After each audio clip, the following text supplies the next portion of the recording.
Have you ever wondered why one student always seems to understand everything in class, while everyone else is struggling to remember lessons? That one student seems perfectly calm, while other students wait until the night before an examination to panic and study. The best student in class seems prepared days in advance. But what if the best student in class is not actually the smartest person in the school? What if there is a simple, hidden secret behind their success? Today, we are going to discover that secret through the story of a young student named Daniel. Daniel was 14 years old when his family moved to a new, busy town. His mother had found a new job, and because of that, Daniel had to leave his familiar old school and begin again at Green Valley Secondary School. On his very first morning, Daniel stood outside the large iron school gates with a simple dark blue backpack pulled tightly over his shoulder. He watched the hundreds of students moving quickly through the entrance. Some were laughing loudly with friends. Some were sharing stories about their weekend. Others were rushing toward their classrooms to avoid being late. Daniel took a deep, nervous breath. Today is going to be a new beginning, he whispered to himself. But deep down, Daniel was terrified. At his previous school, he had always been an average student. He was not failing, but he was certainly not one of the best students either. Mathematics felt like a puzzle he could never solve. Science often left him confused and frustrated. English was his favorite subject, but even English had complex words and tricky grammar rules that he struggled to remember. When Daniel finally entered his new classroom, he quietly chose an empty seat near the large window. A few minutes later, a kind-looking woman walked to the front of the room. "Good morning, everyone." "Good morning, ma'am," the students replied in perfect harmony. "My name is Mrs. Carter. I will be your English teacher this year." She smiled, looked around the classroom, and immediately noticed Daniel. "You must be our new student." Daniel stood up slowly, his hands trembling slightly. "Yes, ma'am. My name is Daniel. Welcome to Green Valley School, Daniel. We are so happy to have you here."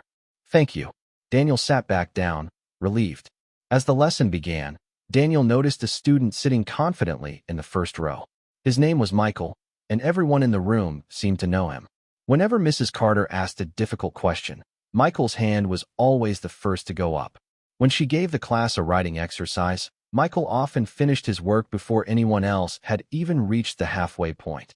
The teacher constantly praised his excellent work. During short breaks, other students leaned over to ask him for help. Daniel watched him carefully from his seat by the window. "This must be the best student in the class," he thought to himself. At the end of the lesson, Mrs. Carter handed out a short pop quiz. Daniel stared blankly at the paper. Some questions were easy enough. Others felt completely impossible. He guessed as many as he could and handed in his paper with a sigh. The following day, Mrs. Carter returned the graded results. "Excellent work as always, Michael." Michael had scored 96%. Daniel slowly turned his own paper over. Written in red ink was his score, 68%. A heavy wave of disappointment washed over him.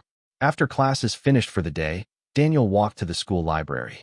He wanted to find a quiet place to understand how some students could learn so quickly. As he walked past the tall bookshelves, he saw Michael sitting completely alone at a wooden table. Michael was not playing games on a phone. He was not talking or joking with friends. He simply had a small, plain notebook open in front of him. Daniel's curiosity overcame his shyness. "What are you doing?" he asked softly. Michael looked up, a friendly expression on his face. "I'm reviewing today's lesson." Daniel frowned. "But we just finished the lesson a few hours ago." "I know. Then why are you reviewing it now?" Michael smiled gently. "Because I want to understand it fully before my brain forgets it." Daniel did not realize it at that exact moment. But that one simple sentence was the beginning of a lesson that would completely change his life. A few weeks passed quickly. Daniel slowly began to adjust to the rhythm of his new school. He had even made two good friends, Samuel and David. The three boys often sat together in the cafeteria, eating lunch and talking about their favorite subjects. But as the days went by, Daniel noticed something strange about the school environment. Whenever major examinations were approaching, a wave of panic would sweep through the students. They carried large, heavy textbooks everywhere they went. They complained about staying awake past midnight to read. They frantically tried to memorize dozens of pages in a single, stressful evening. Wanting to fit in, Daniel did exactly the same thing.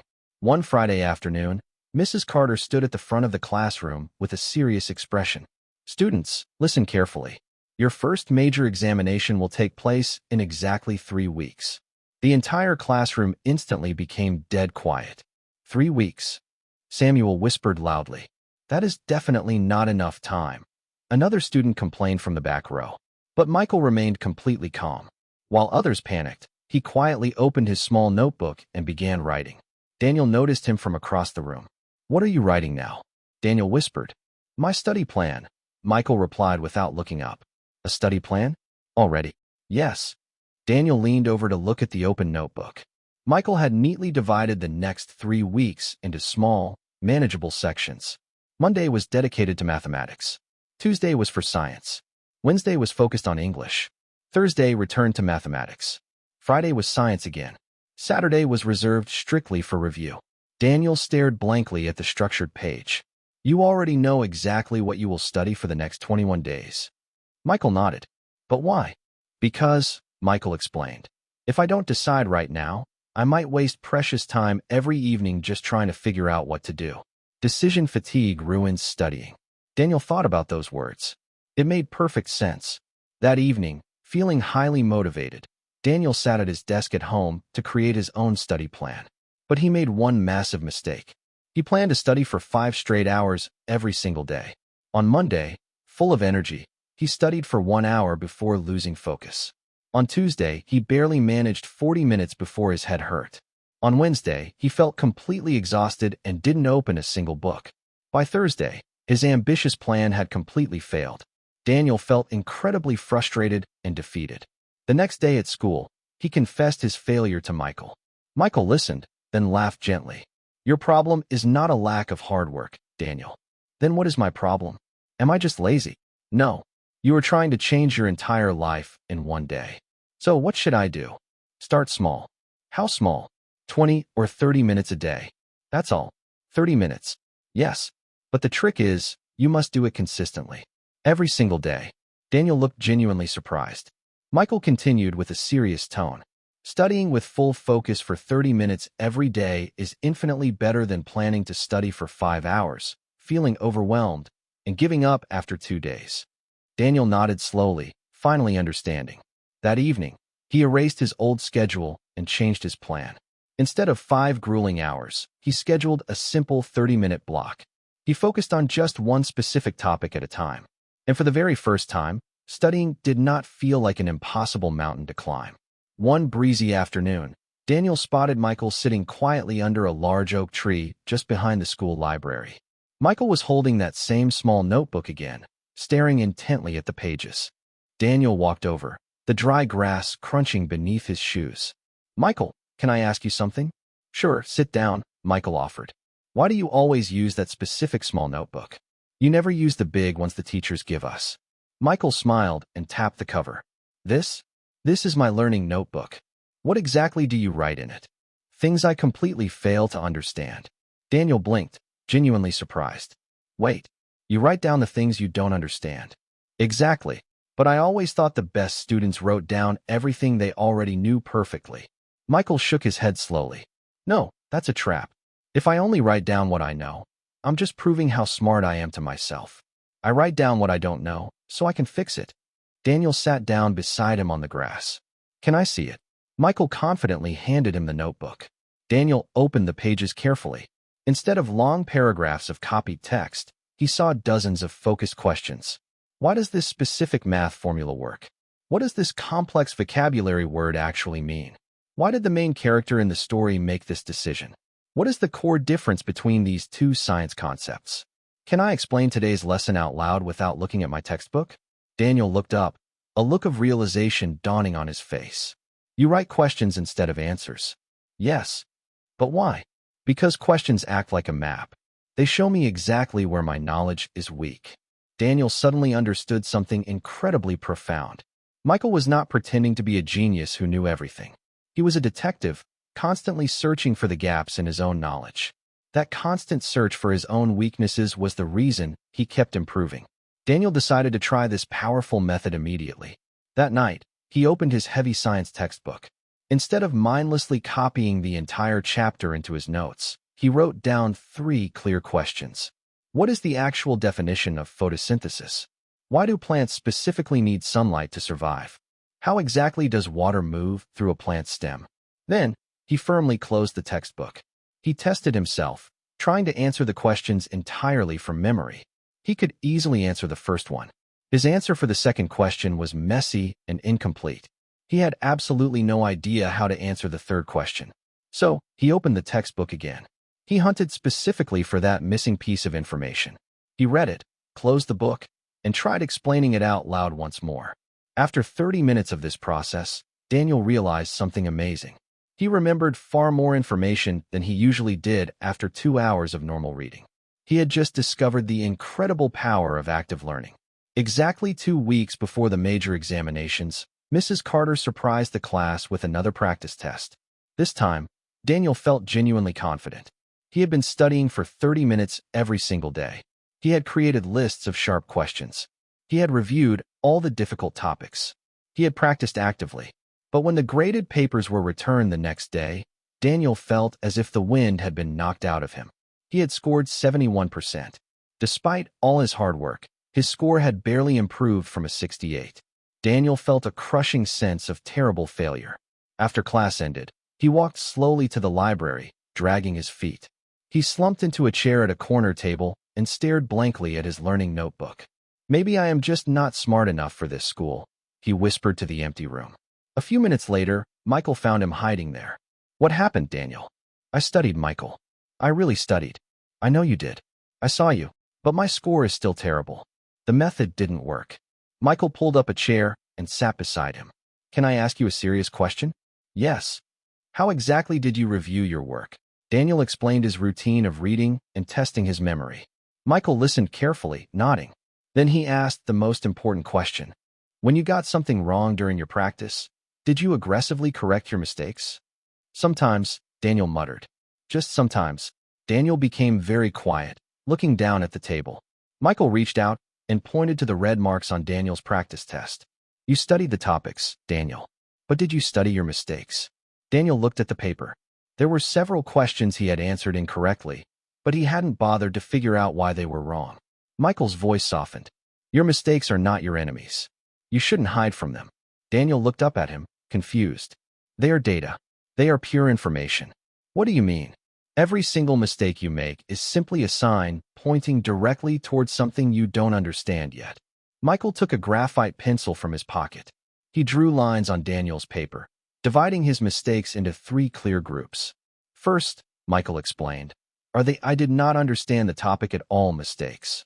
Second, the I understood the topic initially, but forgot the specific information mistakes. Third, the I knew the answer perfectly but made a careless, rushing mistakes." He tapped the paper with his pencil. "Now," Michael said with a grin, "you know exactly what you need to fix tonight." A slow smile crept onto Daniel's face. For the very first time in his life, he realized that getting an answer wrong in practice was actually a secret weapon to help him learn. He rushed home that afternoon and ruthlessly reviewed every single mistake. He quickly discovered that most of his incorrect answers were not because his brain was incapable. He simply needed a little bit more specific practice. The very next day, Daniel and Michael were sitting together in the empty classroom, studying mathematics. Daniel was staring hard at a particularly brutal algebra problem. "I just don't understand this formula," he groaned, rubbing his temples. Michael leaned over and looked at the complex question. "Okay, explain it to me." Daniel frowned, looking at his friend as if he were crazy. "What? Did you not hear me? Teach it to me, Daniel." "But I just told you I don't understand it." "Try anyway. Just start talking." Daniel looked back down at the intimidating numbers on the page. He took a breath and began explaining his thought process. "Well, first, we have to isolate the variable on this side, so we—" He stopped abruptly. Michael sat quietly and waited. Daniel tried again, pointing at the numbers. "Maybe we should divide this section before we multiply." He stopped once more. And then, something magical happened. While struggling to explain the problem out loud, Daniel discovered the exact millimeter where his confusion lived. "Wait. I know how to do the first step perfectly," he said, his eyes widening. "But I completely lose track of the rules on the second step. That's where I get stuck." Michael smiled brightly. "Boom. Now we know exactly what we need to study." They spent the next 10 minutes reviewing only the rules for that specific second step. A few minutes later, Daniel solved the entire equation flawlessly. Michael leaned back in his chair and explained, "One of the best ways in the world to discover whether you actually understand something is to try explaining it in the simplest words possible." Daniel carved that lesson deep into his memory. From that day forward, he decided to start teaching his friends. During lunch, he would sometimes explain difficult English vocabulary words to David. Sometimes he would walk Samuel through a confusing mathematics equation. Sometimes he would summarize a complex science chapter for both of them. And he quickly noticed something incredibly surprising. When he taught the information to others, his own brain remembered the facts much, much better. The act of teaching was actually a selfish tool helping him learn. Daniel also discovered another vital truth that week. He realized he did not have to wait until he was a perfect genius before offering to help someone else. He only needed to understand a concept well enough to explain it clearly step by step. That realization gave him immense confidence. Soon, Samuel and David began actively seeking Daniel out to ask him questions before tests. Daniel would calmly open his small notebook and say, "I'm not sure yet, but let's work it out together." He was no longer the terrified student who believed he was not smart enough to succeed. He was rapidly transforming into a master learner, someone who truly knew how to learn. Finally, the dreaded examination week arrived. The entire Green Valley School was unusually, nervously quiet. Students paced like zombies through the corridors, desperately holding open books and messy notes against their chests. Some looked sick with anxiety. Others looked completely exhausted, with dark circles under their eyes. Daniel felt the familiar butterflies of nervousness in his stomach, too. But beneath the nerves, he felt a solid rock of preparation. He had not studied every single page perfectly. Instead, he had studied consistently, 30 minutes every day. He had relentlessly reviewed his mistakes until he understood them. He had practiced hundreds of questions. He had explained the most difficult topics aloud to Samuel and David. And most importantly, he had forced himself to sleep for 8 hours the night before. He had learned how to rest. On the crisp morning of the final mathematics examination, Daniel walked into the classroom with his head held high. Mrs. Carter sternly handed out the thick stacks of paper. "You have exactly 2 hours. Begin." Daniel flipped his paper over and looked at the first question. Instantly, he knew the formula. He wrote the answer. He moved smoothly to the second question.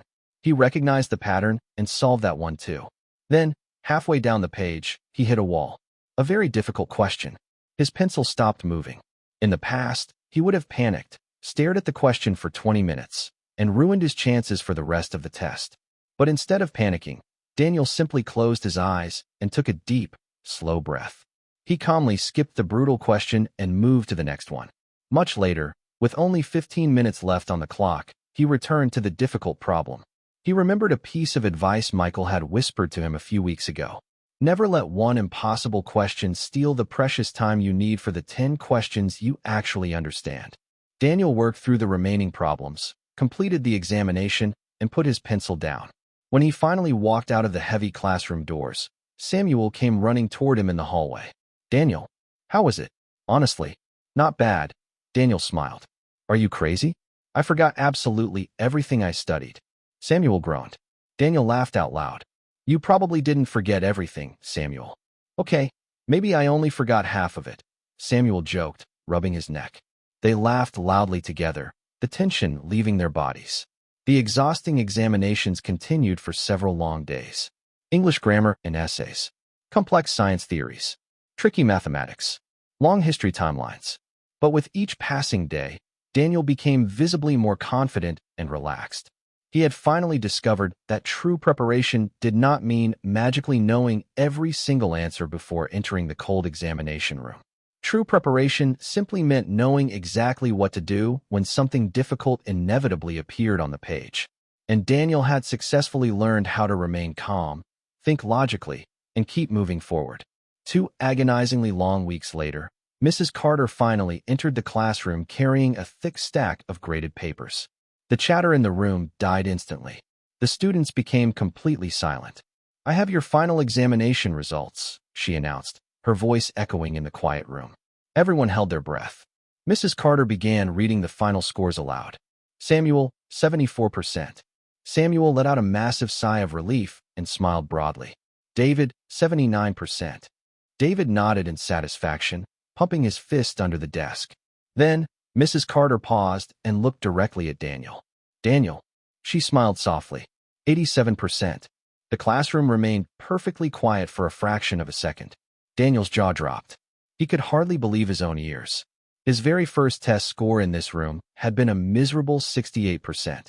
Now, through sheer consistency, he had scored 87%. Samuel and David immediately patted him on the back, congratulating him loudly. Daniel looked across the room toward Michael. Michael caught his eye and smiled a proud, knowing smile. Then Mrs. Carter raised her hand to quiet the room. And, as usual, the highest score in the class belongs to. Everyone knew what was coming. Michael, 94%. The entire classroom erupted into applause. Daniel clapped the loudest, a genuine smile on his face. Michael had rightfully remained the best student in the class. But Daniel felt absolutely no jealousy. He was no longer trying to defeat Michael. He was only trying to become a slightly better version of himself than he was yesterday. After the bell rang, Daniel walked over to Michael's desk. Congratulations, Michael. Thank you, Daniel. You too. You are still number one. Michael packed away his small notebook and laughed softly. Does that really matter? Daniel thought about it for a deep moment. You know what? Maybe not. Exactly, Michael agreed. Michael pointed directly at Daniel's 87% examination paper. Look at your progress, Daniel. You jumped almost 20 points. Daniel smiled, looking at the bright red numbers. 87%. That is your real victory, Michael said. Daniel finally gathered the courage to ask the ultimate question he had wanted to ask since his very first day at Green Valley. Michael, I have to know. What is your ultimate secret? Michael looked genuinely confused. My secret?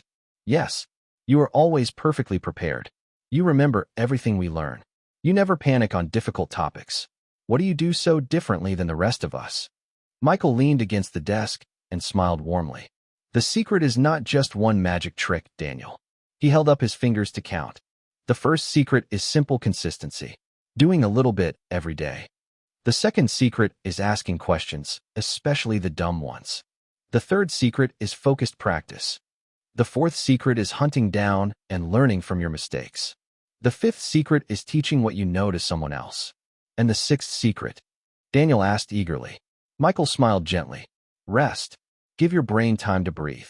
Daniel nodded slowly, letting the profound truth sink in. So that was it. That was the big secret. The best student in the class was not incredibly successful because he was born magically intelligent. He had simply chosen to develop much better learning habits than everyone else. The months passed, turning into a beautiful new semester. Daniel faithfully continued using the powerful methods he had learned. He kept his small learning notebook by his side at all times. Every single day, he wrote down questions about things that confused him. He aggressively hunted down and reviewed his mistakes. He practiced difficult topics when others chose to play. He patiently explained complex lessons to his friends. He studied consistently, never trying to cram a week's worth of work into one night. But something else, something deeper, had permanently changed inside Daniel. He became quietly, powerfully confident. He was absolutely no longer afraid of difficult questions. When he read something he didn't understand, he did not drop his head and say, "I'm stupid." Instead, he smiled slightly and said, "I don't understand this yet." That one tiny, powerful word, yet, completely changed his entire attitude toward life. I don't understand it yet. I can't solve this equation yet. I can't speak English confidently yet. I haven't learned how to do it yet. Daniel discovered that education was not a race to the finish line. It was a lifelong journey. You did not have to know everything perfectly today. You simply had to commit to being a little bit better tomorrow. One rainy morning, a brand new student joined their class. Her name was Emily. She was very quiet, deeply nervous, and clearly overwhelmed by the new environment. During a tough mathematics class, she struggled badly with a basic problem. Daniel noticed her biting her lip, looking incredibly frustrated and close to tears. He stood up from his desk and walked over to her. "Do you need some help?" he asked gently. Emily nodded, looking down at her messy paper. I don't understand any of this. I'm terrible at math." Daniel smiled a warm, familiar smile. "That's perfectly okay. He pulled up a chair and sat beside her, just as Michael had once done for him. Let's find out exactly what part you don't understand. Emily looked up at him, surprised. What do you mean? Daniel pulled his worn, small notebook from his pocket and opened it. Let's turn this impossible problem into a few simple questions. Emily's nervous frown slowly turned into a small smile. And right there, Daniel began teaching her the exact same lessons Michael had so generously taught him.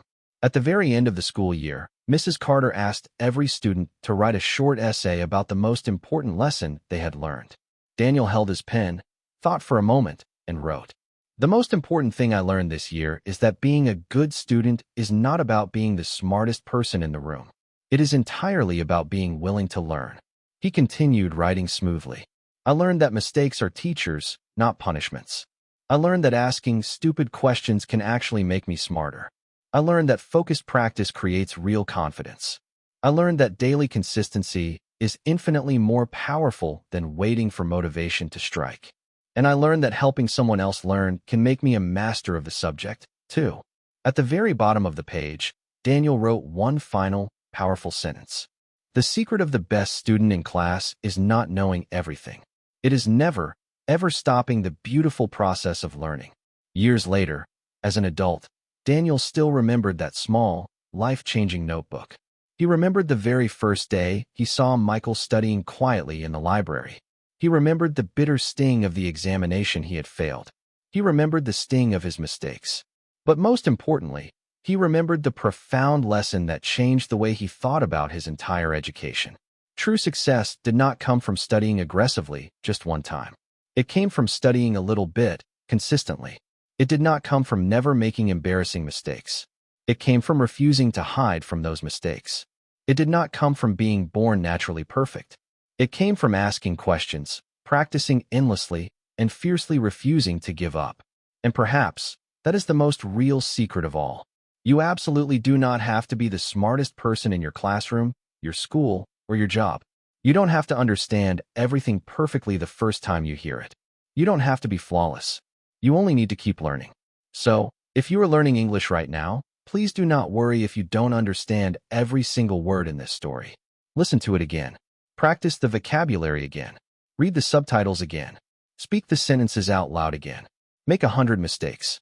Correct them with a smile. And continue moving forward. Because every single new word you bravely learn today will build the strong foundation of your confidence tomorrow.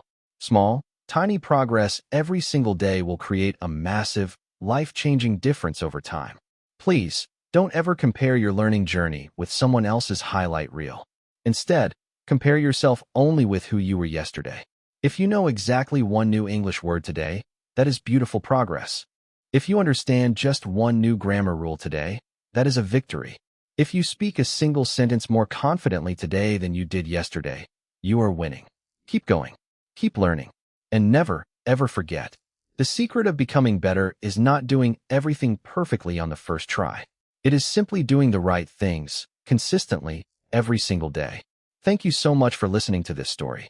If you enjoyed it and learned something useful today, don't forget to like this video, subscribe to English with Learning Tracer, and turn on the notification bell so you never miss our English stories, listening practice, vocabulary deep dives, and speaking lessons. Until next time, keep learning, keep practicing, and keep improving.